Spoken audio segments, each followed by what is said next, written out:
Hello, ghouls and ghoulettes. Today we're going to talk about Return of the Living Dead. Right off the bat, just know this. It's my favorite zombie movie. It starts off with these two guys who work at a supply warehouse who deal with a lot of dead bodies, dead animals, and other dead things. The new recruit loves the spookiness of the place, and the older guy who's been working there for a while tells the new recruit the store's spooky secret. And that spooky secret is the government made a gas to spray on marijuana plants, but it ended up reanimating the dead instead. George A. Romero made a movie about the outbreak, and while he was filming it, the government said that they were going to sue his ass off, so they ended up changing some of the facts around. One of the bodies was accidentally shipped to their supply warehouse facility, and it's in the basement right now.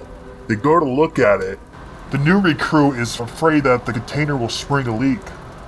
The older guy says, "This thing is solid and won't have any leaks. This is made by the United States government," and it springs a leak.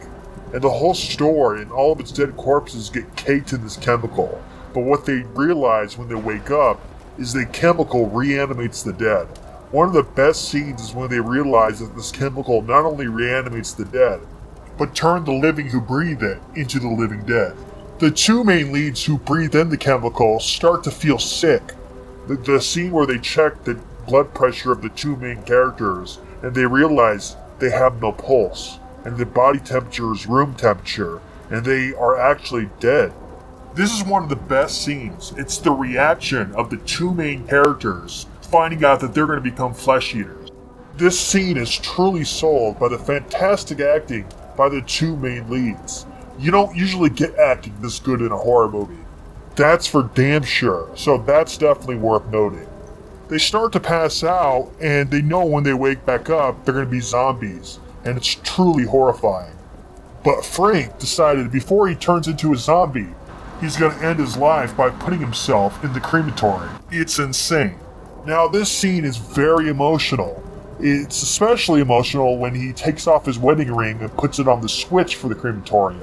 So before he burned alive, you knew he had a family. Now, this scene is one of the best scenes in the movie, and it was actually off the script.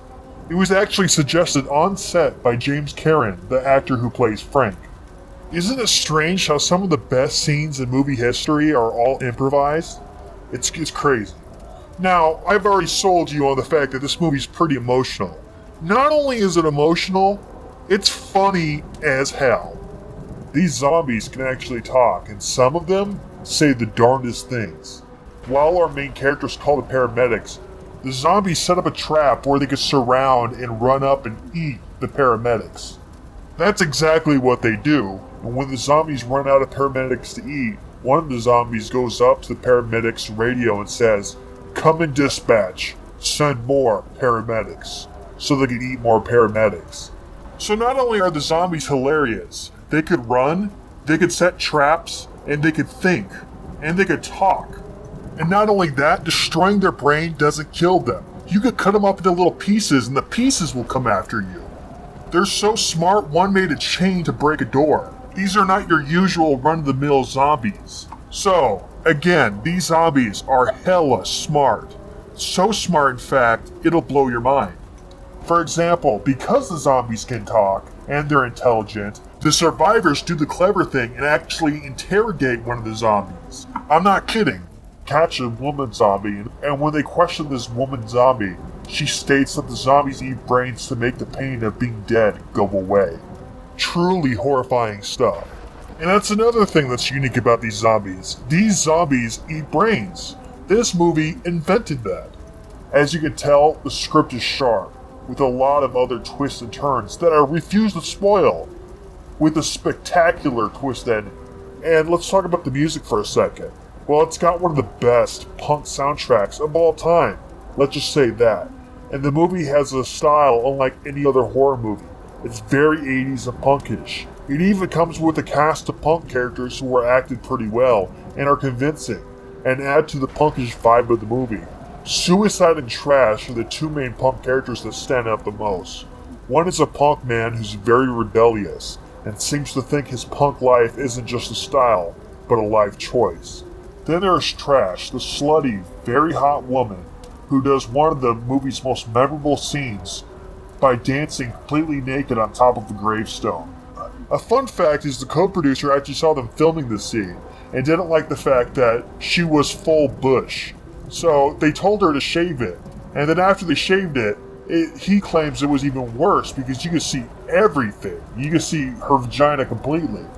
So ultimately, what they decided to do was use a prosthetic around her vagina to cover it up. It still looks like she's naked, but you don't see any of the details. If you ever needed proof that producers sometimes screw up films, here's a shining example. Let's talk about the special effects. The special effects are incredible, with some of the best looking zombies in film history on display, including the infamous Tarman zombie. These zombies look spectacular. They're all decomposed and rotting. It's awesome. And the 80s punk style not only make it unique, but also timeless. It's aged better than most zombie movies for sure. I'd even go as far as to say it's aged better than most of George A. Romero's of the Dead series. But take that with a grain of salt. I am biased as I do prefer to love fun horror comedies like this over straight up horror movies. You know, this is a 10 out of 10 movie for me. It's fun, hilarious, scary, all at the same time. Please subscribe and like this video. I'll catch you on the next review later.